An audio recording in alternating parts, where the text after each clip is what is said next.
கர்த்தருடைய பரிசுத்த நாமம் என்றென்றைக்குமே மகிமைப்படுவதாக. நானோ அவைகளுக்கு ஜீவன் உண்டாயிருக்கவும் அது பரிபூர்ணப்படவும் வந்தேன். கர்த்தராகிய இயேசு கிறிஸ்து இந்த பூமிக்கு வரும்பொழுது ஒரு இலக்கோடு இந்த பூமிக்கு வந்திருக்கிறார். அது என்ன இலக்கு?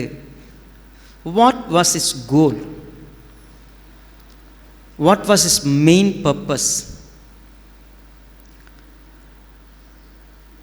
நான் இந்த உலகத்துக்கு வந்தா மரித்து போயிருக்கிற அக்கிரமங்களினாலும் பாவங்களினாலும் மரித்தவர்களாயிருக்கிற மனிதகுலம் ஜீவனை பெற்றிருக்க வேண்டும்.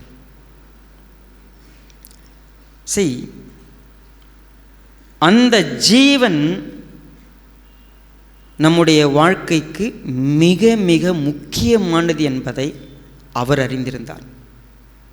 பட் நமக்கு அது புரியுதான்னு கேட்டால் இல்லை. இந்த பூமியில் இருக்கக்கூடிய மனிதனை பார்த்து யூ ஆர் ஸ்பிரிச்சுவலி டெட், உன் ஆத்துமா மரித்து போயிருக்கிறது, அதற்கு ஜீவன் வேண்டும், அதுதான் நமக்கு மிக முக்கியமானது அப்படின்னு யார்கிட்ட பேசினாலும் அவங்களுக்கு புரியாது. ஏன்?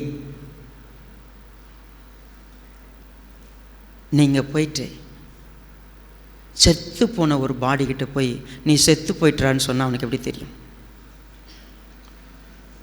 செத்து கிடத்திட்டு இருக்கு, எப்பா நீ செத்துட்டுடா. நான் நேற்று ஒரு கவிதை வாசித்தேன்.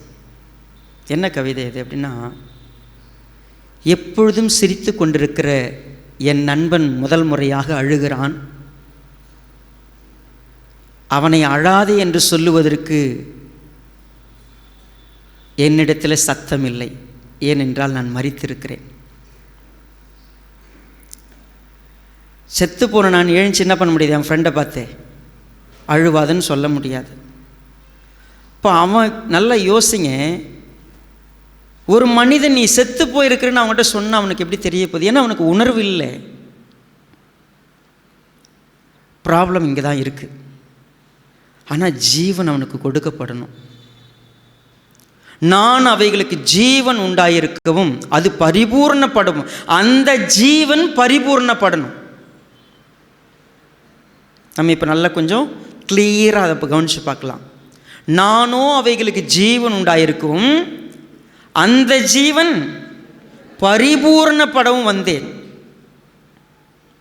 ஸோ இன்றைக்கு 2 கேள்வியோடு நாம் இந்த வேதத்துக்கிட்ட கற்றுக்கொள்ள போகலாம். என்ன? நாம் அந்த ஜீவனை உடையவர்களா, அதில் பரிபூர்ணப்படுகிறவர்களா? கண்களை மூடி கர்த்தருடைய சமூகத்தில் தாழ்த்தலாமா? பரிசுத்த பிதாவே, இந்த அற்புதமான நேரத்துக்காக ஸ்தோத்திரம். தேவரீர் எங்களோடு கூட பேசுங்கப்பா. நீங்கள் பேசினா எங்களுக்கு ஜீவன் இருக்குது. அந்த ஜீவனை உடையவர்களாக நான் மாற, அது பரிபூர்ணப்பட உதவி செய்யுங்க. உங்களுடைய வார்த்தையினால் நிரப்புங்க. மீட்பர் பாதம் அணிந்து நன்றியோடு எங்களை ஒப்புக் கொடுக்குறோம் நல்ல பிதாவே, ஆமென். என்னோடு கூட இன்றைக்கு யோவான் எழுதின சுவிசேஷம் 6வது அதிகாரம் முதல் 2 வசனங்களை பாருங்கள். இவைகளுக்கு பின்பு இயேசு திபேரியா கடல் எனப்பட்ட கலிலேயா கடலின் அக்கறைக்கு போனார். John chapter 6 verse 2.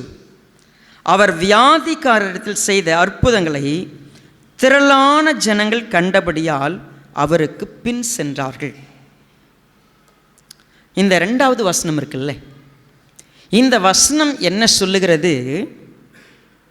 அவர் வியாதிக்காரரிடத்தில் செய்த அற்புதங்களை திரளான ஜனங்கள் கண்டபடியால் அவருக்கு பின் சென்றார்கள்.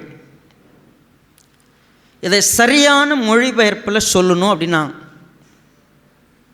அவர் போகிற இடங்களிலெல்லாம் அற்புதங்களை செய்தார்.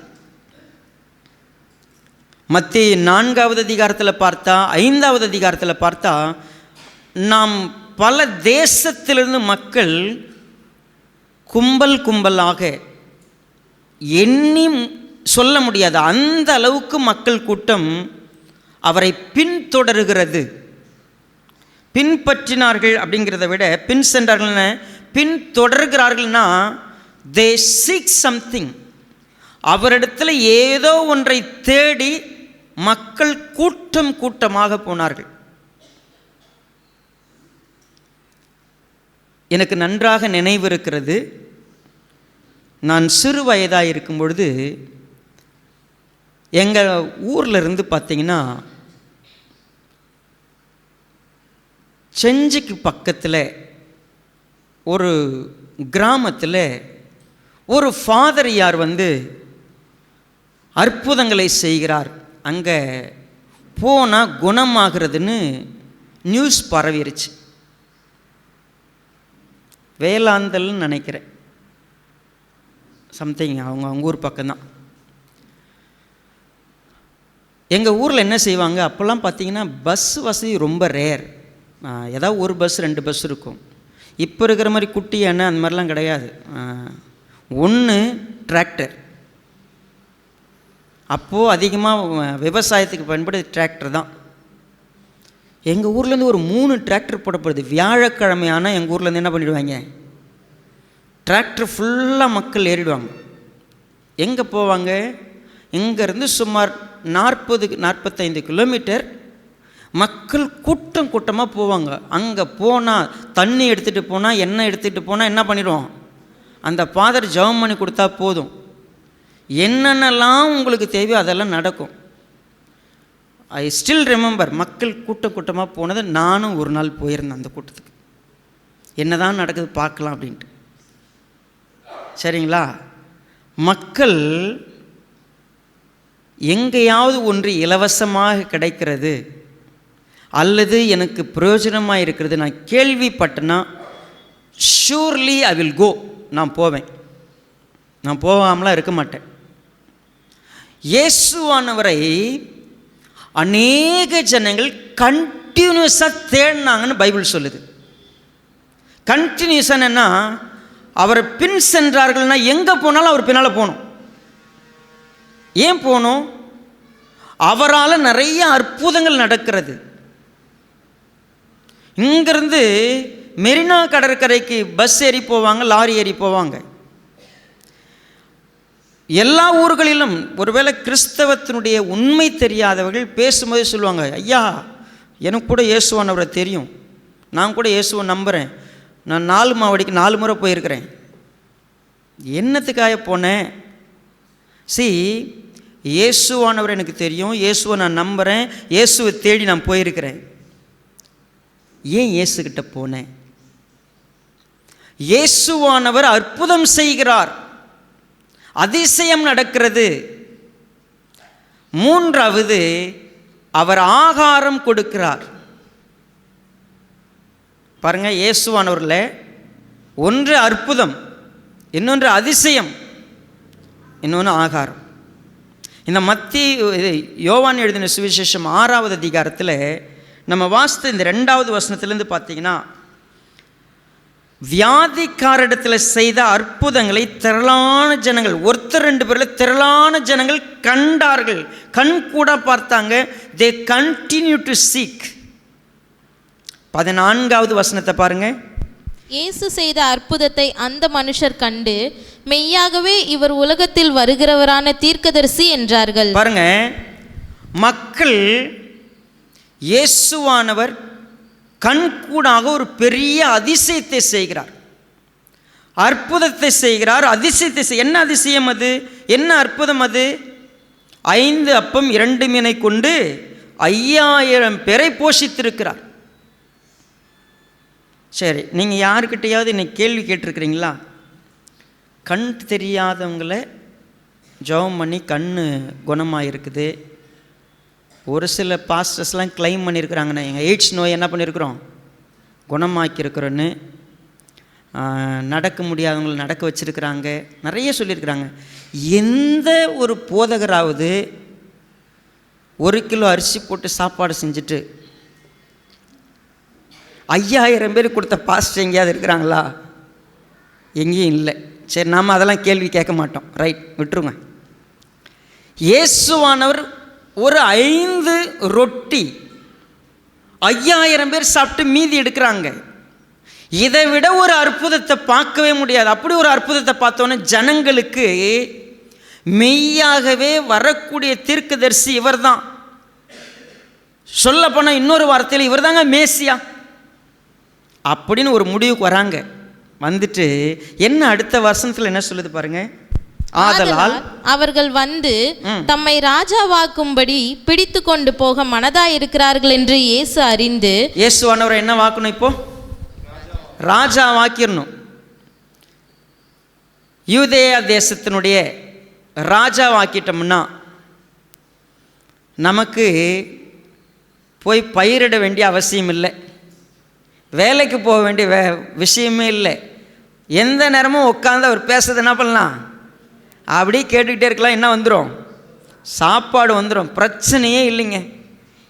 நமக்கு 3 வேளை சாப்பாடு, அதுவும் வெறும் ரொட்டி கொடுக்கல, வேறு என்ன கூட சேர்த்து கொடுத்துருக்கிறாரு, மீன் வேறு கொடுத்துருக்கிறாரு, நான்வெஜ் வேறு சாப்பாடு, ரொம்ப நல்ல சாப்பாடு. மக்கள் எவ்வளோ சந்தோஷம் இல்லை ராஜா வாக்கணுன்னு.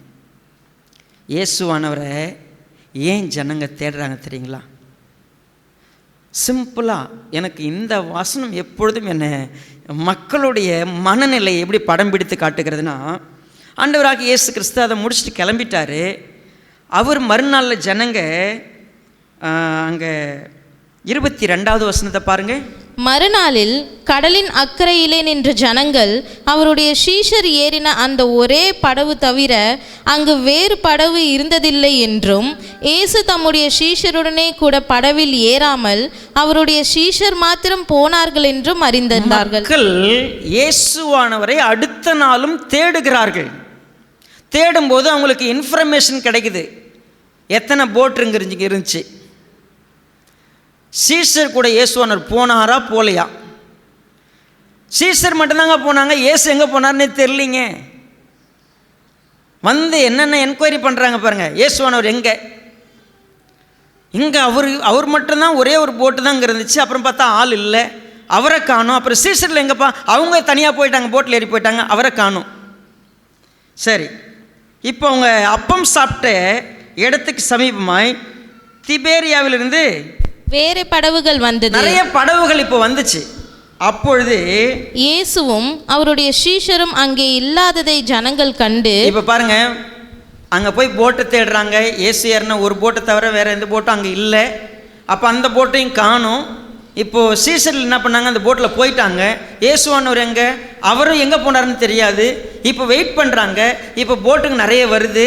வந்தால் இயேசுவையும் காணும், யாரையும் காணும், சீசர்லையும் காணும். என்ன செய்கிறாங்க?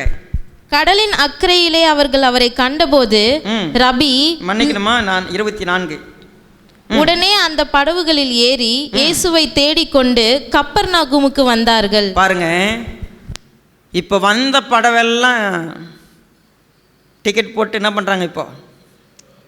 ஆமாம், கவனிச்சு பாருங்களேன். இப்போது வந்த படவை விடலை, டேய் எல்லாம் திரும்புங்கடா, இயேசுவானவர் எங்கே போனார், என்ன பண்ணுவோம்? தேடுவோம். என்ன ஒரு தேடல் பாருங்க. சும்மா இயேசுவை நாங்கள் பார்த்தே ஆகணும், இயேசுவை நாங்கள் பார்க்கணும், இயேசு எங்களுக்கு வேணும். ஐயோ எங்கே போனார், எங்கே போனாருன்னு மக்க தேடுறாங்க, விசாரிக்கிறாங்க. அவர் எங்கப்பா?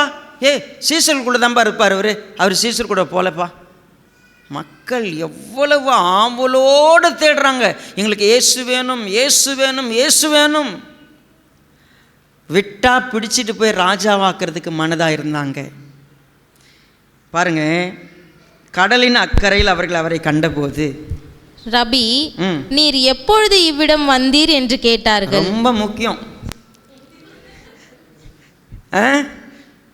ரொம்ப உறவுக்காரங்க மாதிரி, சொந்தக்காரங்க மாதிரி, என்னங்க சொல்லாமல் கொள்ளாமல் போயிட்டீங்க, நீங்கள் எப்போ இங்கே வந்தீங்க? நாங்கள்லாம் எங்கே தினம் பண்ணுறோம் பாருங்கள். உண்மையாகவே நாங்கள் ஊராக தேடுறோம், பார்த்தா நீங்கள் இங்கே வந்துருக்கிறீங்க, சொல்லிட்டு வந்திருக்கலாம்ல. மக்களுடைய ஆவல், தேடல், வேகம் எல்லாம் பார்த்தீங்கன்னா விட்டால் இயேசுவை பிச்சுப்பாங்க பழகுது. திரளான ஜனங்கள் இயேசுவானவர் மூலமாய் இயேசுவை எங்களுக்கு ரொம்ப பிடிக்கும், இயேசுவை நாங்கள் தேடுறோம் தேடுறோம் தேடுறோம். இயேசுவானவர் என்ன சொன்னார்? இயேசு அவர்களுக்கு பிரதியுத்தரமாக, நீங்கள் அற்புதங்களை கண்டதினால் அல்ல, நீங்கள் அப்பம் புசித்து திருப்தியானதினாலேயே என்னை தேடுகிறீர்கள் என்று. ரபி, நீங்க எப்போ இங்க வந்தீங்கன்னு கேட்ட மாத்திரத்தில் அவர் சொன்னார், நீங்க ரொம்ப அழகா தேடுறீங்க. அற்புதத்தை பார்த்து வந்தது ஓகே ஃபஸ்ட்டு, ஆனால் இப்போ ரொம்ப வேக வேகமாக என்ன தேடுறதுக்கு ஒரு காரணங்குது. நீங்கள் அப்பம் புசித்து என்ன பண்ணிட்டீங்க? திருப்தி ஆகிட்டீங்க. அப்பா, இனிமே இவரை விட்டால் நமக்கு வாழ்க்கையில் வேற ஆள் தேவையில்லை, இயேசு ஒருத்தர் போதும். ஒருவேளை பாட்டு பாடிக்கலாம், ஏசு போதுமே போதுமேன்னு என்ன பண்ணியிருக்கலாம், எல்லாருமே பயங்கரமாக பாட்டு பாடியிருக்கலாம். இனிமேல் இயேசு மட்டும்தான் எங்களுக்கு, இயேசு விட்டால் வாழ்க்கையே இல்லை, இயேசு எங்களுக்கு சோறு போடுறாரு. என்ன பாருங்கள், உங்களுக்கு தெரியுமா இந்த பிக்சர் அந்த கலிலேயா கடலோரத்தில் இருந்த மக்கள் மட்டும் இல்லை, இன்றைக்கும் மனிதனுடைய தேடுதல் என்ன, மனிதன் எதற்கு கடவுள்னு ஒருத்தர் நம்புறான் தெரியுங்களா? சீரியஸாக நீங்கள் எடுத்துக்கல, கடவுள்னு ஒருத்தர், கடவுள் நம்பிக்கைன்னு ஒன்று இருக்குல்ல பொதுவாக உலகத்தில். நீங்கள் இயேசுவானவரை கர்த்தரை விசுவாசிக்கிறதெல்லாம் விட்டுருங்க. இப்போ ஃபஸ்ட் எடுத்தோடனே மனுஷனுக்கு ஏன் கடவுள்னு ஒருத்தரை தேடுறான்? அவனுடைய தேவைகளுக்கு தன் சக்திக்கு மீறின ஒருத்தர் உதவி செய்யணும், அதுக்கு மட்டும்தான் கடவுள். சரி, கடவுள் வணக்கம் என்பது மனிதனிடத்தில் ஏன் இயல்பாக இருக்கிறது? தன்னை மீறின ஒன்றுக்காக அவன் பயப்படுகிறான், அதில் அவனுக்கு கிடைக்க வேண்டியதுக்கு உதவி செய்கிறதுக்கு கடவுள் தான் செய்யணுங்கிற நம்பிக்கையை ஊட்டி வளர்த்துருக்குறாங்க, அவ்வளோதான். இங்கே இருக்கிற நிறைய பேர் நாம் கூட ஏன் கர்த்தரை விசுவாசிக்கிறோன்னு கேள்வி கேட்டோம்னா, நான் இந்த உலகத்தில் ரொம்ப நல்லா இருக்கணும், நான் விசுவாசிக்கிறேங்க கர்த்தர் எனக்கு கொடுப்பாருன்னு, கர்த்தர் எனக்கு செய்வார்னு, கர்த்தர் இப்படி பண்ணுவார்னு. நம்முடைய ஃபெய்த் எல்லாமே based upon our basic needs. நம்முடைய அடிப்படை தேவைகளுக்காகவே ஒருவரை நாம் விசுவாசிக்கிறோம். பொதுவாகவே இது இயல்பானது. வேதம் சொல்லுகிறது, கர்த்தராகிய இயேசு கிறிஸ்துவினுடைய பயணியர் அந்த அவருடைய ஊழியத்தில் ஃபஸ்ட்டு ஸ்டார்ட் பண்ணும்போதே அவர் எதை பற்றி பேசினார்னா, நீங்கள் எண்ணத்தை உண்போம், எண்ணத்தை உடுப்போம், எண்ணத்தை குடிப்போம்னு என்ன பண்ணாதீங்க, நாடி தேடாதீங்க. அவைகளெல்லாம் யார் தேடுறாங்க? அஞ்ஞானிகள் தேடுகிறார்கள். ஆமாதானே? அஞ்ஞானிகளுடைய தேடல் என்ன? அன்றாட ஜீவியத்திற்கு தேவையானவை. இந்த உலகத்தில் நான் வசிப்பதற்கு எவையெல்லாம் எனக்கு தேவையோ அதை நான் தேடிக்கொண்டே இருக்கிறேன். நீங்கள் ஒரு காரியத்தை புரிந்து கொள்ளுங்கள், இவைகளெல்லாம் உங்களுக்கு வேண்டியது என்று உங்கள் பரமபிதா என்ன பண்ணியிருக்கிறாரு? அறிந்திருக்கிறார். அவருக்கு தெரியும் இவைகளெல்லாம் உங்களுக்கு தேவை என்று. இப்போ ஒரு வார்த்தை அதில் சேர்ப்போம். என்னது அது? இதை விட ஒரு முக்கியமானது உங்களுக்கு தேவைன்னு அவருக்கு தெரியும், ஆனால் உங்களுக்கு தெரியல. என்னது அது? இயேசுவானவர் என்ன சொன்னார்? 27வது வசனம், அழிந்து போகிற போஜனத்திற்காக அல்ல, நித்திய ஜீவன் வரைக்கும் நிலை நிற்கிற போஜனத்திற்காகவே கிரியை நடப்பியுங்கள். என்ன சொல்றாரு? அழிந்து போகிற போஜனத்துக்காக நீங்க தேடாதீங்க. அழிந்து போகிற ஒன்றை குறித்து நீங்கள் மிகப்பெரிய தேடுதல் வேட்டை வைக்காதீங்க. தேடுதல் வேட்டை ஒவ்வொரு நாளும் ஓடுறோம். என்னத்துக்கு ஓடுறோம்? ரொம்ப நாளுக்கு முன்னாடி ஒரு பாட்டு இருக்கு, ஓ மனிதனே நீ எங்கே, காலையில் மலர்ந்து மாலையில் மறையும். மலர் போன ஒரு காலையில் மலர்ந்துருச்சுன்னா சாயங்காலத்தில் அது இருக்காது, அவ்வளோதான். நம்ம வாழ்க்கை அவ்வளவுதான். அந்த அழிந்து போகிற ஒரு வாழ்க்கைக்கு தேடக்கூடிய தேடுதல் இருக்கிறதே கொஞ்சம் நஞ்சம் இல்லை. பெருமைக்காக, சுய சுகத்துக்காக, இந்த உலகத்தினுடைய மாயைக்காக ஒரு மனிதன் போராடி கொண்டிருக்கிற ஒரு போராட்டம் இருக்கிறது. அதுக்காகவே எல்லாத்தையும் தேடுறோம். ஏன்? கர்த்தரை கூட அதுக்காக தான் தேடுறோம். நிறைய பேருக்கு கர்த்தரை தேடுதல் எதற்காக? சபைக்கு ஏன் வந்துக்கிட்டு இருக்கிறோம்? ஏன் பைபிள் படிக்கிறோம்? ஏன் ஜெபிக்கிறோம்? ஏன் ஆராதிக்கிறோம்? ஏன் காணி கொடுக்குறோம்? ஏன் ஊழியத்துக்கு போகிறோம்? வி திங்க் இப்படி செஞ்சால் நான் இன்னும் பெட்டராக இருப்பேன், நான் இன்னும் கொஞ்சம் நல்லா இருப்பேன். ஆண்டவராக இயேசு கிறிஸ்து சொன்னார், அழியாத வாழ்க்கை ஒன்று இருக்கிறது, நித்திய காலமாய் வாழக்கூடிய வாழ்க்கைக்காக நீ கொஞ்சம் தேடு. நீ இப்போ கொஞ்சம் ஒரு விஷயத்தை தேடணும். அழிகின்றதுக்கு தேடாத, அழியாத ஒன்றை தேடுன்னு சொன்னார் ஆண்டவராக இயேசு கிறிஸ்து. இந்த 6வது அதிகாரத்தில் இப்படி பேசுறதுக்கு முன்னாடி இன்றைக்கி மனப்பாட வசனம் படித்தோம் இல்லையா? நம்ம 5:24 பாருங்கள்.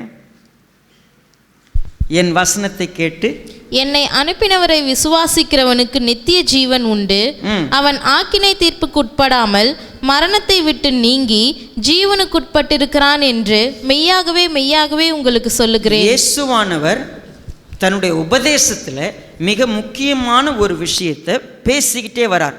3வது அதிகாரம், 4வது அதிகாரம், 5வது அதிகாரம். அது என்ன? நித்திய ஜீவன் ஒரு வார்த்தையை பேசுகிறார். என்ன நீங்கள் விசுவாசிச்சிங்கன்னா உங்களுக்கு நித்திய ஜீவன் இருக்குதுன்னு சொன்னார். என்ன நீங்கள் விசுவாசிக்கணும், என்னை நீங்கள் நம்பணும். ஸ்திரீயே, நீ என்னை நம்பு, என் வார்த்தையை நம்பு. நிக்கோதேமுகிட்ட சொன்னார், என்னை நீ விசுவாசிக்கணும்னு சொன்னார். தேவன் தம்முடைய ஒரே பேரான குமாரனை விசுவாசிக்கிறன் எவனோ அவன் கெட்டு போகாமல் நித்திய ஜீவனை பற்றி முதல் அதிகாரத்திலேருந்தே படிச்சுட்டு வரோம். இப்போ 6வது அதிகாரத்துக்கு வந்துட்டோம். ஜீவனை பற்றி பேசும்பொழுது இந்த ஜீவன் என்கிற வார்த்தை அவர்களுக்கு அந்நியமாக இருக்கிறது.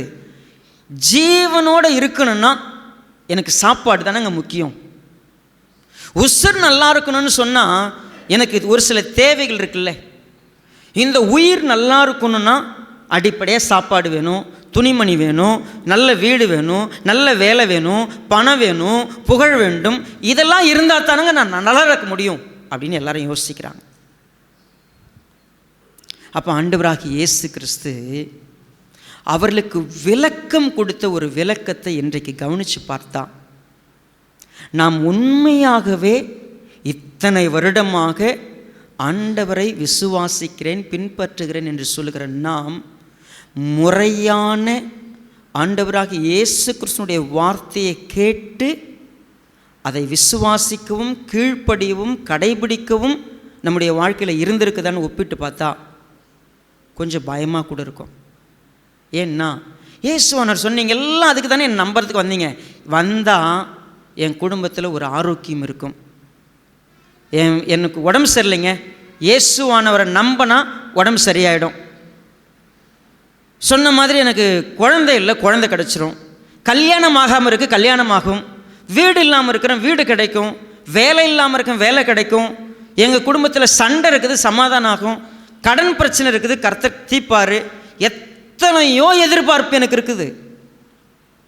நீ எதற்காக என்னை தேடாத, என்ன நீ தேடுறது இதற்காக தேடணுன்னா அது வேஸ்ட். ஏன்னா ஒரு விஷயத்தை நீ புரிஞ்சுக்கோ, உனக்கு இதெல்லாம் தேவைன்னு அவருக்கு தெரியும். அது அவர் உனக்கு கொடுக்க விரும்புகிறாரு. நீ உன் பொறுப்பில் நீ சரியாக இருந்தால் இதெல்லாம் உனக்கு உண்டு. இதற்காக நீ பயங்கரமாக மெனக்கெட்டு என்ன பிரச்சனைன்னு நான் உங்களுக்கு சொல்கிறேன். சாதாரணமாக ஒரு கூழ் குடிப்பவனுக்கும் தினமும் பீஸா பர்கர் சாப்பிட்றவனுக்கும் என்ன வித்தியாசம்? நம்ம ஒரு கொஞ்சம் அனலாஜி எடுத்து பார்ப்போம். கேழ்வரகு கூழ் குடிக்கிறவனை ஏழை என்று சொல்லுகிறோம். தினமும் ஒருவேளை பாஸ்தா சாப்பிட்றவங்க, பீஸா சாப்பிட்றவங்க, பர்கர் சாப்பிட்றவங்க, ஒரு வேளை ஹை லெவல் ஃபுட்டு சாப்பிட்றாங்கல்ல, விலை அதிகமானது. ஒரு வேளை சாப்பாடு 2000 ரூபாய் 3000 ரூபாய் சாப்பிட்ற சாப்பாடு இருக்குது. போய் அப்படி நின்னோம்னா 20 ரூபாய்க்கு கூழ் கிடைக்குது. அதில் பார்த்திங்கன்னா வெரைட்டியாக உள்ள எல்லாத்தையும் வறுத்து வச்சுருக்குறாங்க. ஆமாம் தானே? பச்சை மிளகாயிலேருந்து வத்தல்லேருந்து ஊறுகாயிலேருந்து சகலமும் இருக்கும். ஒரு சொம்பு கூழ் கொடுப்பாங்க.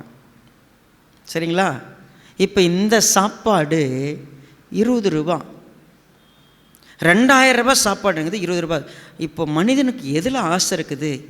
இந்த 20 ரூபாய் சாப்பாடை ஒருத்தரும் அந்த நிலையில் பூரணமாக எனக்கு போதுமானது அப்படின்னு நினைக்கிறோம் ரொம்ப ரேர். அதை உயர்த்துவதற்கு தேடுறோம் பாருங்க, அதுதாங்க இன்றைக்கி நாட்டில் பிரச்சனை. அதிலேருந்து நான் மாறுபடணும். எங்கள் வீட்டில் நெல் சோறே இல்லை. நெல் சோறாக சாப்பிட்டவன் நினைக்கிறான் கேழ்வரகு தான் சாப்பிட்ணும் இப்போ அப்படின்னு. நம்ம தானே சுகர் வந்தவங்களாம் இப்போ என்ன பண்ணுறாங்க? ஆமாம், நெல் சோறுங்கிறது இந்த பக்கம்தான். எங்கள் சைடில் நான் அப்படி பேசுனதில்லை. சாப்பாடு அரிசி சாதம் பார்த்திங்கன்னா எனக்கு தெளிவாக சொல்லிகிட்டு இருக்கிறாங்க. நிறைய சாப்பாடு சாப்பிடக்கூடாது, அரிசி சாதம் நிறைய எடுத்துக்கூடாது. என்ன பண்ணுங்க, வரகு எடுத்துக்கங்க, தினை எடுத்துங்க. நீங்கள் இப்போ இன்னும் மாப்பிள்ளை மாதிரி இருக்கணும், மாப்பிள்ளை சம்பா சாப்பிடுங்க. சரிங்களா? நீங்கள் இன்னும் அவங்க நமக்கு கொடுக்குறாங்க பாருங்கள் இந்த டெக்னாலஜிலாம். உங்கள் உடம்பு ஒரு மாப்பிள்ளை மாதிரி இருக்குன்னா நீங்கள் அதே போல் இந்த அரிசி சாப்பிடுங்க. இதெல்லாம் என்ன? எவ்வளவு வசதியாக இருந்தாலும் அதே விட்டமின், அதே மினரல்ஸ், அதே காரியம்தான். நீங்கள் உங்கள் லைஃப்பில் போதும்னு நினச்சிட்டிங்கன்னா இந்த உலக பொருளுக்காக கர்த்தரை தேடவே மாட்டீங்க. உங்களை அழைத்த இடத்துல கர்த்தர் உங்களுக்கு 5000 ரூபாய் சம்பளம் கொடுக்குறார் மாதத்துக்கு. தயவு செய்து கர்த்தருக்கு நன்றி சொல்லிட்டு சந்தோஷமாக இருக்க பாருங்க. ஏன் தெரியுமா? 50,000 ரூபாய் வாங்குறவனை பார்த்து பார்த்து பார்த்து பார்த்து அந்த மாதிரி எப்போ மாறுறதுன்னு பார்க்குறீங்க. அது உங்களுடைய வாழ்க்கையில் ஒவ்வொன்றையும் கூட்ட கூட்ட கூட்ட கூட்ட நீங்கள் வியாதியை கூட்டுவீங்க, வருத்தத்தை கூட்டுவீங்க, பிரச்சனையை கூட்டுவீங்க. சொகுசாக தெரியுங்க, கொஞ்சம் சாப்பிட்றதுக்கு இதமாக தெரியுங்க, அவ்வளோதாங்க. வேறு ஒன்றுமே அதில் இல்லை. இதை நம்ம புரிஞ்சிக்கிறது இல்லை. கர்த்தராகி இயேசு கிறிஸ்து ஒருத்தரை பார்த்து அழியிற சாப்பாட்டுக்காக தேடாதுன்னு சொன்னார்னா அவர் என்ன ஒருவேளை புரிஞ்சிக்காமல் பேசிட்டாரா? நம்மளை பற்றி தெரியாமல் பேசிட்டாரா? இல்லை. அவர் ஒரு முக்கியமான காரியத்தை பேச விரும்பினார். என்ன? அழியாத ஒரு போஜனம் என்னிடத்தில் உண்டு. அழிந்து போகிறதை நீ தேடிக்கிட்டு இருக்கல, அழியாத ஒன்றை நான் உனக்கு தர விரும்புகிறேன். I want to give you something that which is going to last forever. எல்லா காலத்திலும் நீடித்திருக்கிற ஒன்று. அவர் என்ன பேசினார் பாருங்க. குறிப்பாக 27வது வசனத்தினுடைய பிற்பகுதியை பாருங்க. அதை மனுஷகுமாரன் உங்களுக்கு கொடுப்பார், அவரை பிதாவாகிய தேவன் முத்திரித்திருக்கிறார் என்றார். என்னது அது? உங்களுக்கு அழியாத ஜீவனை இயேசுவானவர் மட்டும்தான் கொடுக்க முடியும், வேற யாராலையும் கொடுக்க முடியாது. அழியாத ஜீவன், நிலையான ஜீவன், அதை அவர் ஒருத்தர்கிட்ட தான், அது ஒருத்தர் வழியாக தான் வச்சிருக்கிறார். அது மனுஷகுமாரன் வழியாக மட்டும்தான். சரி, அப்போ அவர் சொல்லிட்டு அவங்க அடுத்த வசனம் பாருங்க. அப்பொழுது அவர்கள் அவரை நோக்கி, தேவனுக்கு ஏற்ற கிரியைகளை நடப்பிக்கும்படி நாங்கள் என்ன செய்ய வேண்டும் என்றார்கள். ஐயா, அப்போ அது எங்களுக்கு கிடைக்குன்னா நாங்கள் என்ன பண்ணணும்? அழியாத ஒரு ஜீவன் எங்களுக்கு வேணும், நாங்கள் என்ன செய்யணும்? ரைட், அடுத்த வசனம். இயேசு அவர்களுக்கு பிரதியுத்தரமாக, அவர் அனுப்பினவரை நீங்கள் விசுவாசிப்பதே தேவனுக்கு ஏற்ற கிரியையா இருக்கிறது என்றார். என்ன செய்யணும்னா செய்யறதை விட்டுருங்க, ஒன்னே ஒன்று தான். அவர் என்ன பண்ணுங்க? விசுவாசிக்கணும். இப்போ அடுத்த கொஸ்டின் பாருங்க அவங்ககிட்ட. அதற்கு அவர்கள், அப்படியானால் உம்மை விசுவாசிக்கும்படிக்கு நாங்கள் காணத்தக்கதாக நீர் என்ன அடையாளத்தை காண்பிக்கிறீர், என்னத்தை நடப்பிக்கிறீர்? இப்போ கவனிங்க, என் கூட கொஞ்சம் ஃபர்ஸ்ட்லேருந்து அப்படி ரிவைஸ்க்கு வரலாமா பாருங்க. ஜனங்க ஏன் பின்னால் வந்தாங்க? அற்புதத்தை பார்த்து வந்தாங்க, அதிசயத்தை பார்த்து வந்தாங்க, ஆகாரத்தை பார்த்து வந்தாங்க. இப்போ அடுத்து கேட்குறது அடையாளத்தை கேட்குறாங்க. நாங்கள் விசுவாசிக்கணும்னா ஒரு அடையாளத்தை காமி. அற்புதத்தை பார்த்து திருந்தாதவன், அதிசயத்தை பார்த்து திருந்தாதவன், இவ்வளோ ஆகாரத்தை கொடுத்தும் இயேசுவை நம்பாதவன் அடையாளத்தை கொடுத்தா மட்டும் நம்பிடுவானா? நம்ப போகிறதில்ல. இது எதுவுமே நடக்க போகிறதில்லை. ஆனால் ஆண்டவராகிய இயேசு கிறிஸ்து இன்னும் எளிமையாக உங்களுக்கு ஒரு காரியத்தை சொன்னார். என்ன சொன்னார்? வானத்திலிருந்து அவர்களுக்கு அப்பத்தை புசிக்க கொடுத்தார் என்று எழுதியிருக்கிறபடி நம்முடைய பிதாக்கள் வனாந்திரத்தில் மன்னாவை புசித்தார்களே என்றார்கள். இயேசு அவர்களை நோக்கி, வனாந்திரத்திலிருந்து வந்த அப்பத்தை மோசே வானத்திலிருந்து 31 நம்ம ஒரு காரியத்தை கவனிக்கிறோம். வானத்திலிருந்து அவர்களுக்கு அப்பத்தை புசிக்க கொடுத்தார் என்று எழுதியிருக்கிறபடி நம்முடைய பிதாக்கள் வனாந்திரத்தில் என்ன பண்ணாங்க? மன்னாவை புசித்தார்களே. இப்போ பாருங்க, அவங்களுக்கு கையில் வேதாகமம் இருக்கிறது. இயேசுவானவருக்கு ஒரு பதில் கொடுக்குறாங்க. அவங்க வானத்திலிருந்து வந்த அப்பத்தை சாப்பிட்டாங்கல்ல. யார் சாப்பிட்டது? இஸ்ரவேல் மக்கள். எங்களுடைய பிதாக்கள் என்ன பண்ணாங்க? சரி, உங்களுக்கு புரியணும்னா சங்கீதம் 105, சங்கீதம் 105 இங்கே நம்ம கொஞ்சம் கவனமாக பார்த்தோம்னா 40வது வசனம் பாருங்க. கேட்டார்கள், அவர்கள் காடைகளை வரப்பண்ணினார், அவர் காடைகளை வரப்பண்ணினார், வான அப்பத்தினாலும் அவர்களை திருப்தியாக்கினார். வான அப்பத்தினாலும் அவர்களை திருப்தியாக்கினார்னு எழுதப்பட்டிருக்கு. இந்த வசனத்தை அவங்க கையில் எடுத்துக்கிட்டாங்க. அவங்க என்ன சொல்றாங்க? வானத்திலிருந்து பிதாதான் அவங்களுக்கு என்ன பண்ணாரு? அப்பத்தை கொடுத்தார். இப்போ நீங்க என்ன சொல்றீங்க? உண்மையாகவே ஜீவனோடு இருக்கிறதுக்கு தேவன் கொடுக்குற ஒரு விஷயத்தை நீங்கள் பெற்றுக்கணும்னு சொன்னால், வானத்திலேருந்து வந்த அப்பத்தை சாப்பிட்டவங்க அப்படி இருக்கிறப்போ நாங்கள் என்னத்தை சாப்பிட போகிறோம் அப்படின்ற கேள்வி. இயேசுவானவர் உங்களுக்கு என்ன பதில் சொன்னார்? வானத்திலிருந்து வந்த அப்பத்தை மோசே உங்களுக்கு கொடுக்கவில்லை, என் பிதாவோ வானத்திலிருந்து வந்த மெய்யான அப்பத்தை உங்களுக்கு கொடுக்கிறார் என்று மெய்யாகவே மெய்யாகவே உங்களுக்கு சொல்லுகிறேன். இயேசுவானவர் ஒரு முக்கியமான ஒரு உண்மையை போட்டு உடைக்கிறார். வானத்திலிருந்து வந்த அப்பம் மோசே கொடுத்தது, even it is earthly food. அதுவும் சாப்பிட்டா இறந்து போயிடும். அதுவும் அழிவுக்குரிய விஷயம். ஏன் அது அழிவுக்குரிய விஷயம்? சிம்பிளாக சொல்லுங்கள். வானத்திலேருந்து வந்துருந்துச்சுன்னா சாயங்காலம் அது கெட்டு போயிருக்குமா? சாப்பிட்ட பிறகு திரும்ப பசிச்சிருக்குமா? இல்லையே. அப்போ நீங்கள் அது வானத்திலேருந்து வந்துச்சுன்னு சொன்னால், தேவன் காடைகளை கொடுத்தாரு, அப்பத்தை கொடுத்தாருன்னா, அதுவும் இந்த உலகத்தில் மனிதன் சாப்பிடுவதற்கான சாப்பாடு, அவ்வளோதான். அதை நீங்கள் வானத்திலேருந்து வந்த அப்பன்னு அது மண்ணா பொழிந்ததுனால இப்போ மேலேருந்து வந்துச்சு. மழையை தேவன் கொடுத்தாரு, வானத்திலேருந்தா கொடுத்தாரு அப்படின்னா, வானத்தில்ங்கிற அர்த்தம் தேவனிடத்திலிருந்து வந்திருக்கிறது, அதான் அர்த்தம். அப்போ தேவனிடத்திலிருந்து வரக்கூடிய ஒரு விஷயம் என்னது? அவர் அடுத்த வசனத்தை சொல்றார் பாருங்க, 33. வானத்திலிருந்து இறங்கி உலகத்துக்கு ஜீவனை கொடுக்கிற அப்பமே தேவன் அருளிய அப்பம் என்றார். தேவன் ஒரு ஆகாரத்தை கொடுக்க விரும்புகிறாரு. வானத்திலிருந்து இறங்கி மனிதனுக்கு ஜீவனை கொடுக்கிற ஒரு ஆகாரம் தான் தேவன் கொடுக்கிற ஆகாரம். அப்போ நீங்கள் இந்த உலகத்தில் ஜீவன் உடையவர்களாய் மாறணும்னு சொன்னால் நீங்கள் ஒரு காரியத்தை புரிஞ்சிக்கணும். தேவன் வானத்திலிருந்து அவர் அனுப்புகிற ஒரு அப்பம் உண்டு. அது என்ன அப்பம்? அப்போ அவங்க கேட்டாங்க, 34 என்ன சொன்னாங்க பாருங்க. அப்பொழுது அவர்கள் அவரை நோக்கி, ஆண்டவரே, இந்த அப்பத்தை எப்பொழுதும் எங்களுக்கு தர வேண்டும் என்றார்கள். இப்போ கொஞ்ச நேரத்துக்கு முன்னாடி அப்பம் சாப்பிட்டப்போ தேடினாங்கல்ல, அவரை என்னன்னு கூப்பிட்டாங்க? ரபின்னு கூப்பிட்டாங்க. இப்போ என்னன்னு கூப்பிடுறாங்க? என்ன ரபிக்கும் ஆண்டவருக்கும் என்ன வித்தியாசம்? போதகர். ரைட், அற்புதமான வார்த்தை.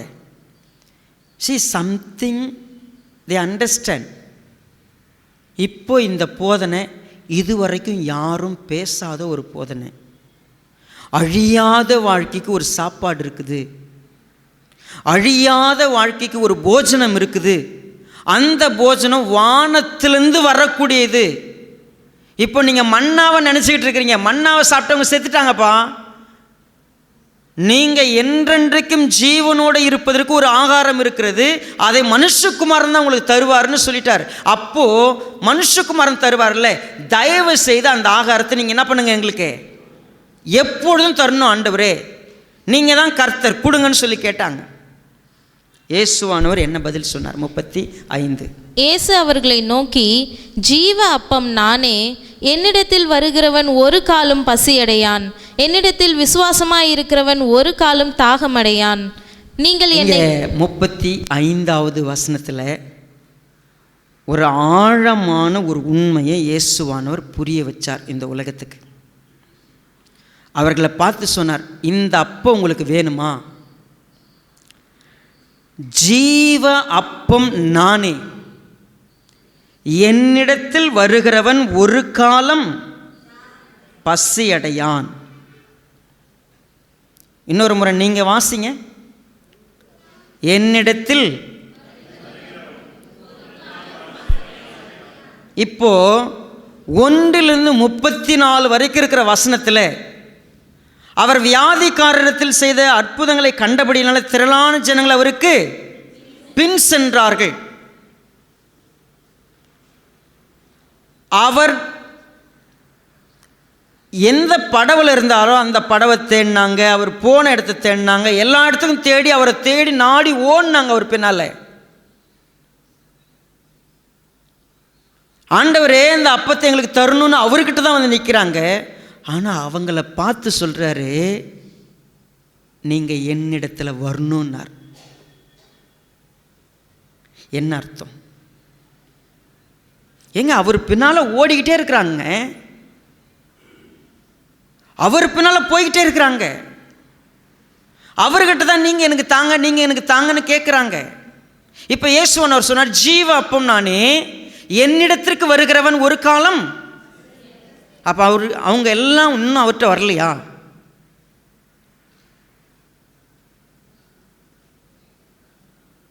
என்னிடத்தில் விசுவாசமாக இருக்கிறவன் ஒரு காலம்.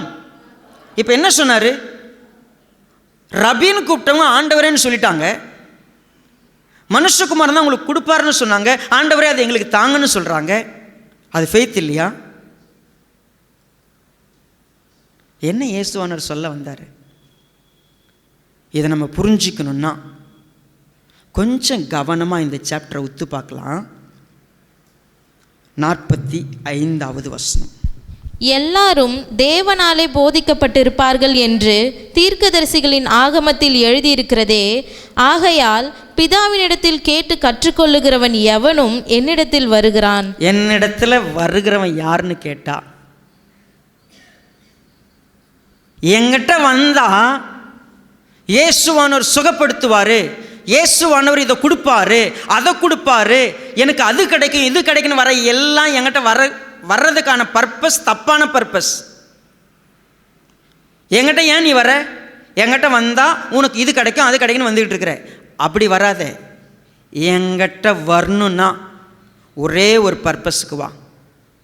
தேவன் என்ன நினைக்கிறாரு, தேவன் உங்கள்கிட்ட பேச நினைக்கிற எல்லாத்தையும் என் மூலமாக சொல்லியிருக்கிறார். நான் ஐ ஆம் த லிவிங் வேர்ட். நான் தான் ஜீவ வார்த்தை, நான் தான் ஜீவ தண்ணீர், நான் தான் ஜீவ அப்பம். நானே ஜீவ அப்பம். சரி, ஐஎம் இந்த வார்த்தை யாருக்கு முக்கியமான வார்த்தைன்னு கேட்டிங்கன்னா இஸ்ரவேலர்களுக்கு முக்கியமான வார்த்தை. ஏன் தெரியுங்களா? தேவன் தம்மை வெளிப்படுத்தும் போது மோசே கேட்டார், உங்கள் பேர் என்னன்னு. அப்போ கர்த்தர் அவருக்கு சொன்ன வார்த்தை என்ன? உங்களுடைய நாமம் என்னன்னு கேட்டப்போ, இருக்கிறவராகவே இருக்கிறேன், ஐஎம். அவ்வளோதான். நானேன்னு சொன்னா இந்த இஸ்ரவேல் மக்கள் ஒரு காரியத்தை கனெக்ட் பண்ணி புரிஞ்சிக்கணும். என்ன புரிஞ்சிக்கணும்?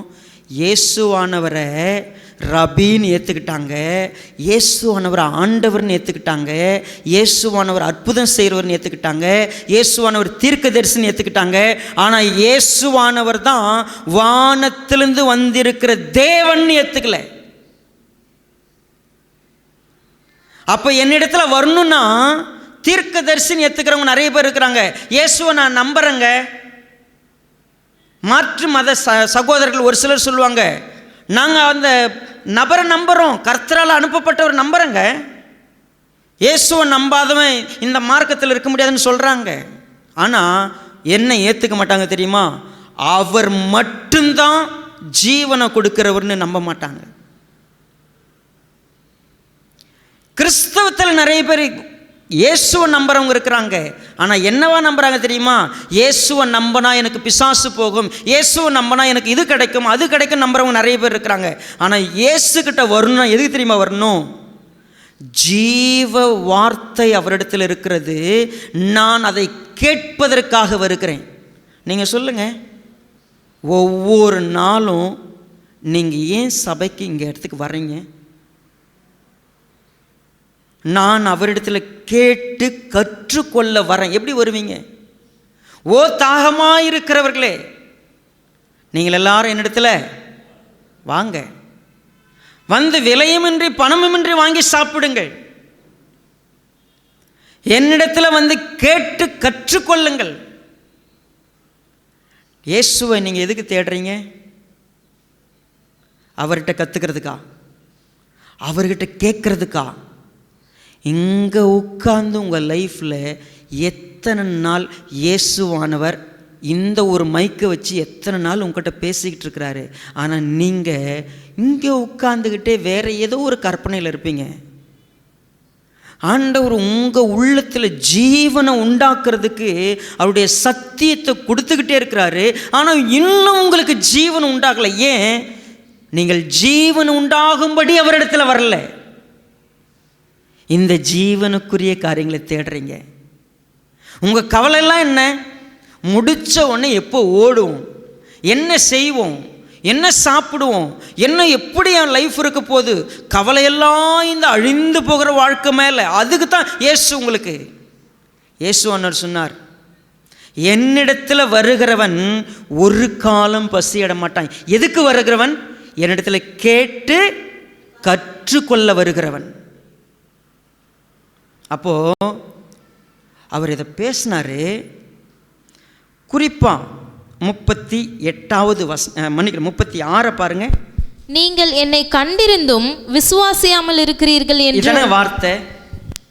நீங்கள் தீர்க்கதரிசின்னு சொல்லிட்டீங்க, ரபின்னு சொல்லிட்டீங்க, ஆண்டவரேன்னு சொல்லிட்டீங்க. ஆனால் என்ன பண்ணல? இன்னும் நீங்கள் விசுவாசிக்கலை. அப்போ ஆண்டவர் பாருங்க, தீர்க்கதரிசி, ரபி, ஆண்டவர், இந்த வார்த்தையெல்லாம் பெட்டர் தான். ஆனால் அது சரியான இடத்துக்கு வந்திருக்கா? இல்லை. பிதாவாரவன் எனக்கு கொடுக்குற யாவும் என்னிடத்துக்கு வரும், என்னிடத்தில் வருகிறவனை நான் புறம்பே. சரி, அப்படி சொல்லிட்டு அவர் சொல்கிறாரு, ரொம்ப அற்புதமான ஒரு வார்த்தையை சொல்றார். 40 பாருங்க. குமாரனை கண்டு அவரிடத்தில் விசுவாசமாய் இருக்கிறவன் எவனோ அவன் நித்திய ஜீவனை அடைவதும் நான் அவனை கடைசி நாளில் எழுப்புவதும் என்னை அனுப்பினவருடைய சித்தமாய் இருக்கிறது என்றார். சிம்பிள். குமாரனை நீங்கள் கண்டு விட்டீர்களா? நீங்கள் பார்க்க வேண்டிய விதத்தில் இயேசுவானவரை பார்த்துட்டீங்களா? இயேசுவானவரை நீங்கள் எதுக்கு பிடிச்சிக்கிட்டீங்க? இயேசுவை நான் தினமும் எங்கே பார்க்குறேன்? இயேசுவானவர் எனக்குள்ள நித்திய நித்திய ஜீவனை கொடுக்கறதுக்கு அவர் எனக்கு போதிக்கிறவராக இருக்கிறார், எனக்கு சொல்லி கொடுக்கிறவராக இருக்கிறார், கற்றுக் கொடுக்கிறவராக இருக்கிறார். இந்த வேதத்தை நான் ஏன் படிச்சுட்டு இருக்கிறேன்? சும்மா படிக்கிறேன்னா, தேவைக்காக படிக்கிறேன்னா? இல்லைங்க. எனக்கு ஜீவனுள்ள வசனங்கள் இங்கே தான் இருக்குது. எனக்கு ஜீவனை கொடுக்குற வார்த்தைக்காக நான் இயேசுவை தேடுறேன். இத்தனை வருஷமாக நீங்கள் சர்ச்சுக்கு வந்திருக்கலாம். நீங்கள் இது ஒருவேளை தலைவலின்னு வந்தீங்க, இயேசு சுகப்படுத்திட்டாரு, நிச்சயமாக நீங்கள் சந்தோஷப்படுங்க, ஓகே. ஆனால் அதுக்காக இயேசு பூமிக்கு வரல. உங்களுக்கு நிலையான ஜீவனை கொடுக்க வந்தார், நித்திய ஜீவனை கொடுக்க வந்தார். அவர் ரொம்ப தெளிவாக சொன்னார். இந்த வார்த்தை ரொம்ப அழகான வார்த்தை பாருங்கள். குறிப்பாக நம்ம 45 பார்த்தோம் யார் வருகிறான்னு. ஆனால் விசுவாசத்துக்கு இன்னொரு வார்த்தை சொல்கிறார். 47 பாருங்கள். என்னிடத்தில் விசுவாசமாய் இருக்கிறவனுக்கு நித்திய ஜீவன் உண்டென்று மெய்யாகவே மெய்யாகவே உங்களுக்கு சொல்லுகிறேன். 51. நானே வானத்திலிருந்து இறங்கின ஜீவ அப்பம். இந்த அப்பத்தை புசிக்கிறவன் என்றென்றைக்கும் பிழைப்பான். நான் கொடுக்கும் அப்பம் உலகத்தின் ஜீவனுக்காக நான் கொடுக்கும் என் மாம்சமே என்றார். 53. அதற்கு இயேசு அவர்களை நோக்கி, நீங்கள் மனுஷகுமாரனுடைய மாம்சத்தை புசியாமலும் அவருடைய இரத்தத்தை பானம் பண்ணாமலும் இருந்தால் உங்களுக்குள்ளே ஜீவனில்லை என்று மெய்யாகவே மெய்யாகவே உங்களுக்கு சொல்லுகிறேன். 54. என் மாம்சத்தை புசித்து என் இரத்தத்தை பானம் பண்ணுகிறவனுக்கு நித்திய ஜீவன் உண்டு, நான் அவனை கடைசி நாளில் எழுப்புவேன். இயேசுவானவர் சொல்லிட்டாரு, நான் தான் ஜீவாப்பம், என் மாம்சத்தை புசிக்கணும், என் ரத்தத்தை குடிக்கணும். நம்ம தமிழ்நாட்டில் ஒரு அரசியல்வாதி இருக்கிறார், அவர் பேர் சைமன். இடையில பேரை மாற்றிட்டார். அவர் ஒரு நாள் சொல்கிறார், இந்த கிறிஸ்தவங்க இருக்கிறாங்களே, அவங்க அப்பத்தை கையில் வச்சுக்கின்னு இயேசுவின் சரீரத்தை நாங்கள் புசிக்கிறோம், திராட்சை ரசத்தை கையில் வச்சுக்கின்னு ரத்தத்தை நாங்கள் குடிக்கிறோங்கிறாங்க. காட்டு மிராண்டி பசங்க பாயுங்க. இது என்னது? இது உண்மையாக உங்களுக்கு என்னன்னு தெரியாது. அவர் பேர் சீமோன். ஆக்சுவலாக அவருக்கு ஒருவேளை அவங்க அப்பா செபாஸ்டியன், அவங்கெல்லாம் என்னன்னு சொல்லித்தரல. நம்மக்கிட்ட கூட யாராவது கேட்டாங்கன்னா, நீங்கள் ஏதோ இயேசுவின் சரீரத்தை சாப்பிட்றீங்களா, ஏதோ ரத்தத்தை குடிக்கிறீங்களாமே, என்னது அப்படின்னு கேட்டாங்கன்னா நம்ம என்ன பதில் சொல்லுவோம்? இயேசுவர் சொன்னார், என் மாம்சத்தை நீங்கள் சாப்பிட்ணும், என் ரத்தத்தை நீங்கள் குடிக்கணும். என்னைக்காவது விளக்கம் தெரியுமா இதுக்கு? நம்ம கேட்டிருக்கிறோமா? ஆண்டவராகி இயேசு கிறிஸ்து இது என்னன்னு சொன்னார். அங்கே இருக்கிற மக்கள் என்னெல்லாம் பண்ணாங்க, அதை தான் நாமளும் பண்ணிகிட்டு இருக்கிறோம். என்னெல்லாம் செஞ்சுருக்கிறாங்க? ஒன்று, குறிப்பாக 41வது வசனம் பாருங்கள். நான் வானத்திலிருந்து வந்த அப்பம் என்று அவர் சொன்னது நிமித்தம் யூதர்கள் அவரை குறித்து முறுமுறுத்து, இவன் யோசேப்பின் குமாரனாகிய இயேசு அல்லவா? இவனுடைய தகப்பனையும் தாயையும் அறிந்திருக்கிறோமே. அப்படி இருக்க நான் வானத்திலிருந்து இறங்கி வந்தேன் என்று இவன் எப்படி சொல்லுகிறான் என்றார்கள். 52. அப்பொழுது யூதர்கள், இவன் தன்னுடைய மாம்சத்தை எப்படி நமக்கு புசிக்க கொடுப்பான் என்று தங்களுக்குள்ளே வாக்குவாதம் பண்ணினார்கள். கவனிங்க, ஃபஸ்ட்டு முறுமுறுக்கிறாங்க, அடுத்து வாக்குவாதம் பண்ணுறாங்க.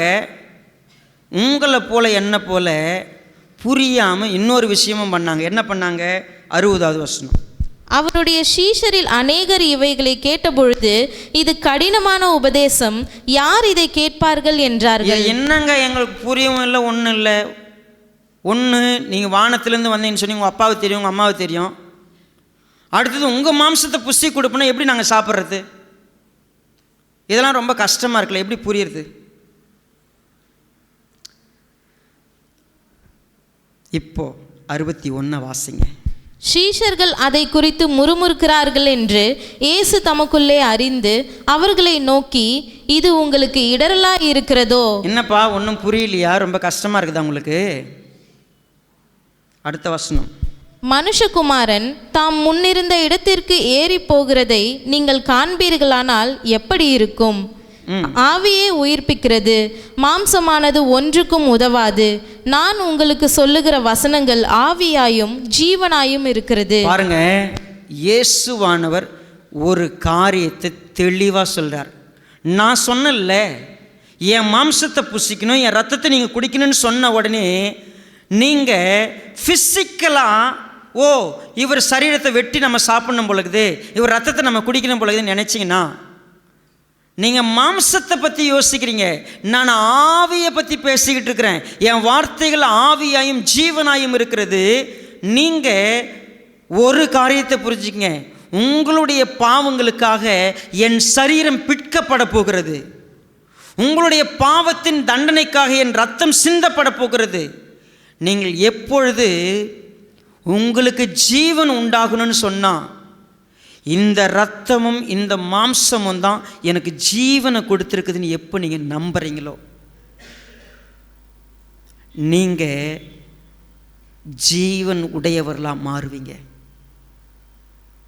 நீங்கள் ரேஷ்னலாக ஃபிசிக்கலாக இதெல்லாம் என்னன்னு யோசிக்கவே தெரியல. நான் ஏதோ உங்களுக்கு ஒப்புமைக்கு சொல்லுகிறேன், ஓமையாக சொல்லுகிறேன். இது ஒரு மெட்டஃபோர். நான் ஜீவ அப்பன்னு சொன்னால், உயிருள்ள அப்பன்னு சொன்னால் நீங்கள் உடனே ஒரு சாப்பாட்டை நீங்கள் கற்பனை பண்ணுறீங்க. நான் உங்களுக்கு ஆவியை பற்றி பேசிக்கிட்டு இருக்கிறேன். நீங்கள் என்ன நினைக்கிறீங்க? ஏன் சரீரத்தை எப்படி சாப்பிட்றதுன்னு யோசிக்கிறீங்க. நான் என்ன சொன்னேன் உங்களுக்கு? நான் தான் வானத்திலிருந்து வந்திருக்கிறேன். என் வார்த்தையை நீ ஏற்றுக்கொள், என் வார்த்தையை நம்பு. நான் சொல்கிறது என்ன தெரியுமா? உனக்காக என் சரீரம் பிற்கப்பட போகிறது, உனக்காக என் ரத்தம் சிந்தப்பட போகிறது. இது உன்னுடைய பாவத்திலிருந்து விடுவிக்கு நீ நம்பனா உனக்கு நித்திய ஜீவன் உண்டு.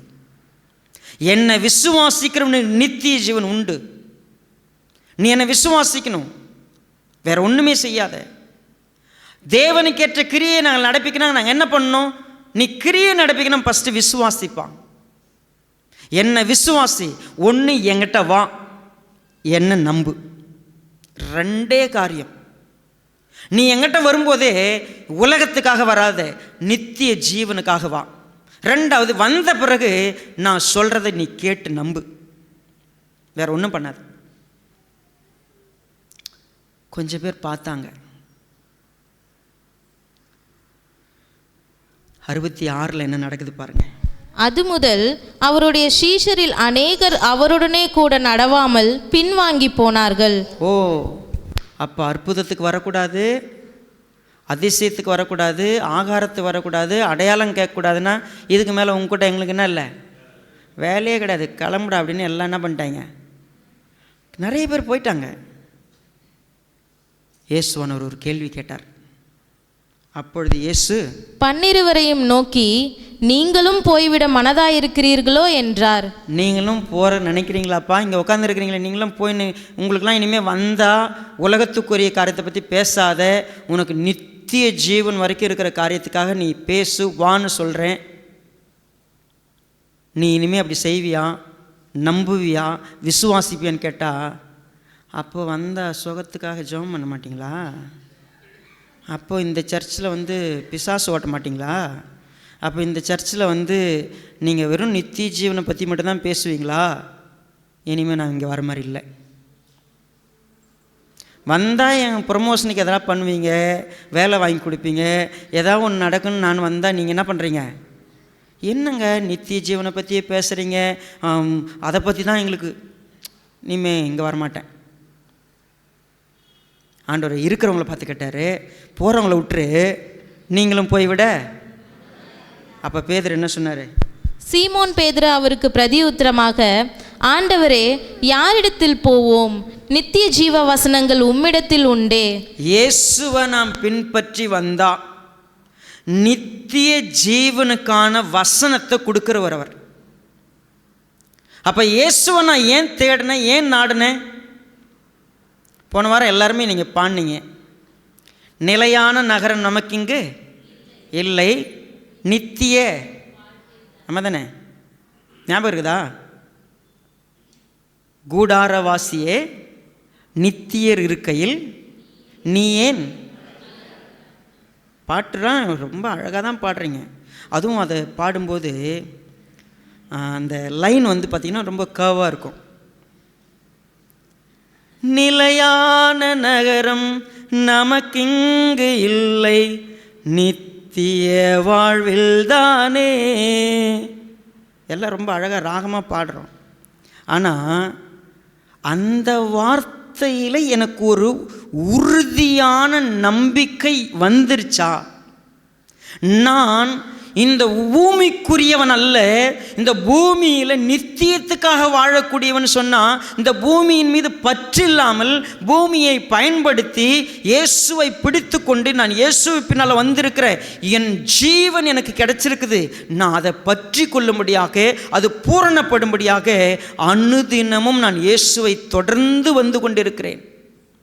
நான் இயேசுவை ஏன் பின்பற்றேன்? எனக்கு அவர் ஜீவனை கொடுத்திருக்கிறார்.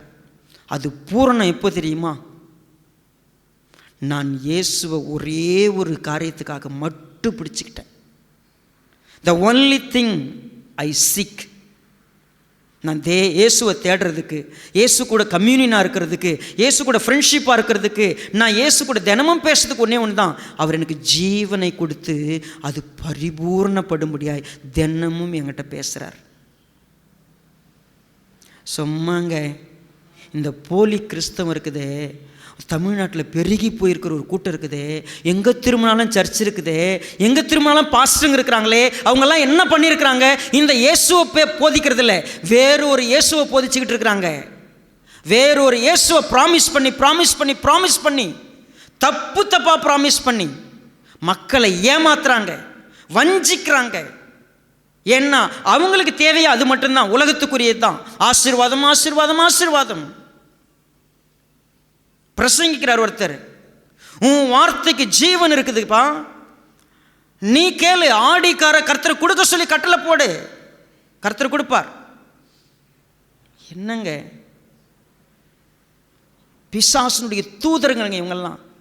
ஒரு 10,000 பேர் வச்சுக்கிட்டோம், 50,000 பேர் வச்சிருக்கட்டும், சாத்தானுடைய தூதர்களாக இருந்துக்கிட்டு மெய்யான இயேசுவை மறைத்து வேறு ஒரு இயேசுவை பிரசங்கித்து ஒட்டுமொத்த உலகத்தையும் கெடுத்துக்கிட்டு இருக்கிறாங்க. ஏன் தெரியுமா? அது ஈஸி, அவங்களுக்கு பணம் சம்பாதிக்கிறதுக்கான வழி.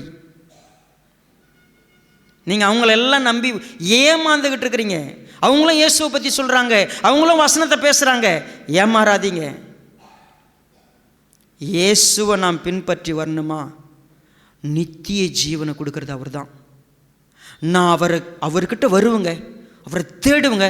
என்னிடத்துக்கு ஒருத்தன் வருவாங்க, என்னை தேடுவான், என்னை தேடிக்கிட்டே இருப்பான். எங்கே போனீங்க ஆண்டவரே, எங்கே இருக்கிறீங்க ஆண்டவரே, எப்போ, ஏன் ஆண்டவரே எங்கே இருக்கிறீங்க, நான் உங்களை தேடிக்கிட்டு இருக்கிறேன் ஆண்டவரே, நீங்கள் என்கிட்ட பேசுங்க ஆண்டவரே, எனக்கு சொல்லிக் கொடுங்க ஆண்டவரேன்னு கேட்பான். அவன் உலகத்துக்காக தேட மாட்டான். தினமும் இயேசுவை நீங்கள் தேடுறீங்களா? அவர்கிட்ட தேடி தேடி தேடி போய் உட்கார்ந்து, ஆண்டவரே எனக்கு சொல்லிக் கொடுங்க ஆண்டவரே, நான் ஜீவனில் பரிபூர்ணப்படுறதுக்கு நான் உங்ககிட்ட கற்றுக்கணும்ப்பா. அப்போ அவர் சொன்னார், இந்த வார்த்தை என்ன ரொம்ப அழகாக ஒரு கன்க்ளூஷன் கொண்டு வந்துச்சு. 56வது வசனம், என் மாம்சத்தை புசித்து என் இரத்தத்தை பானம் பண்ணுகிறவன் என்னிலே நிலைத்திருக்கிறான். பாருங்க, என் மாம்சத்தை புசித்து என் இரத்தத்தை பானம் பண்ணுகிறவன் என்னிலே நிலைத்திருக்கிறான். அப்போ நான் தொடர்ந்து கர்த்தருடைய வசனத்தை கேட்க கேட்க கேட்க, நான் கற்றுக்கொள்ள கற்றுக்கொள்ள கற்றுக்கொள்ள, நான் விசுவாசிக்க விசுவாசிக்க, நான் அவருக்குள்ள என்ன பண்ணியிருக்கிறேன்? நிலைத்திருப்பேன். ஸோ தேவ பிள்ளைகளே, நீங்கள் இயேசுவை இது வரைக்கும் எதுக்கு தேடினீங்க? நான் மறுபடியும் இப்படி திருப்பி சொல்கிறேன், உங்களுடைய தேவையெல்லாம் சந்திக்கப்படாது. உங்களுடைய உலக காரியத்தில் கர்த்தர் எந்த அக்கறையும் காட்ட மாட்டார், உங்களுக்கு எதையும் கொடுக்க மாட்டார். அந்த மாதிரி நான் பிரசங்கிக்கலை. நீங்கள் முதலாவது தேவனுடைய ராஜ்யத்தையும் அவருடைய நீதியையும் தேடுங்க, எல்லாம் அவர் கொடுத்துருவார். நீங்கள் கரெக்டாக வேலைக்கு போங்க, உங்களுக்கு சம்பளம் உண்டு. நீங்கள் ப்ராப்பராக செலவு பண்ணுங்க, ஊதாரித்தனமாக செலவு பண்ணாதீங்க, அதிக ஆசைப்படாதீங்க, காசை பெருக்கணும், ஐஸ்வர்யான் ஆகணும் அப்படி போகாதீங்க. உண்மையாக உழைங்க, அதுக்குரிய கூலியை வாங்க, அதுக்கேற்ற வேலையை ஒழுங்காக செலவு பண்ணுங்க. தேவையை பெருசாக்காதீங்க, பேகை பெருசாக்காதீங்க. கர்த்தரை இதை கொடுங்க அதை கொடுன்னு கேட்காதீங்க. கிடைச்சதுக்கு நன்றி சொல்லிட்டு சந்தோஷமாக இருங்க. என் தேடல் எல்லாம் ஒவ்வொரு நாளும் கர்த்தர் தான். இன்னைக்கு குடியரசு தினம். நான் ஒருவேளை என் பொறுப்புக்கு போனேன், என் மனசெல்லாம் இன்னைக்கு உலகத்தினுடைய பொறுப்பை நிறைவேற்ற நான் என் தேவனுடைய வார்த்தையை எப்படி தேடுவேன்? நான் என் காரணம் காட்டி நான் பொதுவாகவே கேட்பேங்க வழக்கமாக, இந்த வாரம் வெள்ளிக்கிழமை பைபிள் ஸ்டடி கேட்டிங்களா? இல்லை பாஸ்டர், ரொம்ப பிஸியாக இருந்துட்டேன். புதன்கிழமை இல்லை பாஸ்டர், நான் கேட்கல. என்னிடத்தில் கேட்டு கற்றுக்கொள்கிற எவனும் என்னிடத்துக்கு வருகிறான். நீங்கள் எப்படி தேடுறீங்கன்றதுலே தெரியுங்க. உங்களுக்குள்ள ஜீவன் இருக்கிறதா? நீங்கள் பரிபூர்ணப்படுறீங்களா? இல்லை நீங்கள் உலகத்துக்குரியவங்களான்னு. எனக்கு வாய்ப்பு கிடைச்சா ஒரு முறைக்கு 2 முறை கேட்டுருவேன். நான் சத்தியத்தை எப்படி தேடுறேங்கிறதுல தான் என் ஜீவனே தெரியும். நான் இயேசுவை ஏன் தேடுறேன்? விட்டா போதுன்னு ஓடுவேனா, இன்னும் உட்காந்து படிச்சுப்பேனா? இயேசுவானவர்கிட்ட எனக்கு என்ன வேலை? இயேசுவை நான் ஏன் தேடுறேன்? அவர்கிட்ட கற்றுக்கணும். ஏன் இந்த சர்ச்சில் நான் இருக்கிறேன்? இயேசுவானவர் என்கிட்ட பேசுகிறாருங்க, எனக்கு கற்றுக் கொடுக்குறாருங்க. ஏன் இந்த சபைக்குள்ளே நான் இணைஞ்சிருக்கிறேன்? நான் இயேசுவானவரை பார்க்குறேன். நீங்கள் உலகத்தை பார்த்தீங்கன்னா இந்த சர்ச்சில் இருக்க மாட்டீங்க. உங்கள் சுயத்தை பார்த்தீங்கன்னா இருக்க மாட்டீங்க. நீங்கள் வேறு எதையாவது தேடிங்கன்னா இருக்க மாட்டீங்க. நீங்கள் இயேசுவை தேடினா, அவர்கிட்ட கற்றுக்கணுன்னா, நீங்கள் அவர்கிட்ட கேட்கணுன்னா, அவர்கிட்ட விசுவாசத்தை வளர்த்துக்கணுன்னா, இதில் உண்மையாகவே ஐக்கியப்பட்டிருப்பீங்க.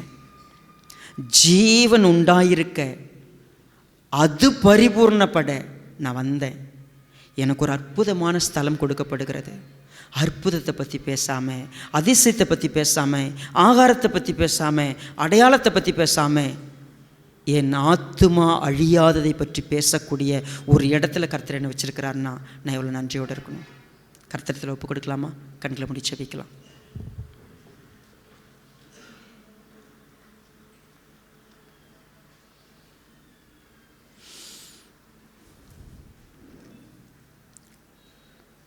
மகா உன்னதமான தேவனே, இரக்கமுள்ளப்பா, ஜீவனுள்ள வார்த்தைகளுக்காய் நன்றி. நாங்கள் நிறைய இடத்துல சபைக்கு வந்திருக்கிறோம்.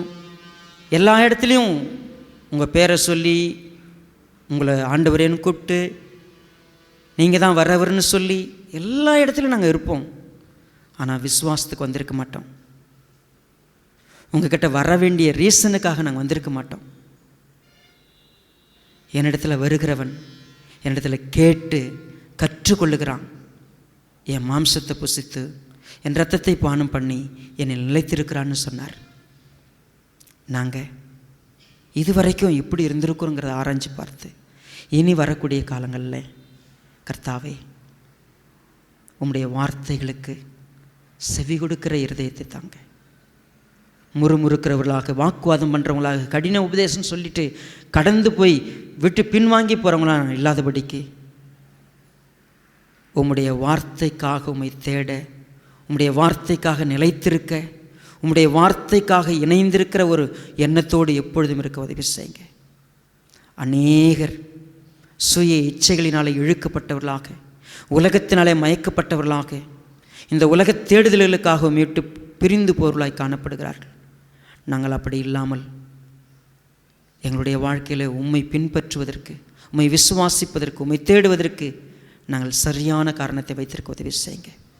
மீட்பெரும் இரட்சகருமாயிருக்கிற கர்த்தராகிய இயேசு கிறிஸ்துவின் நாமத்தில் எங்களை தாழ்த்துகிறோம் நல்ல பிதாவே. ஆமென்.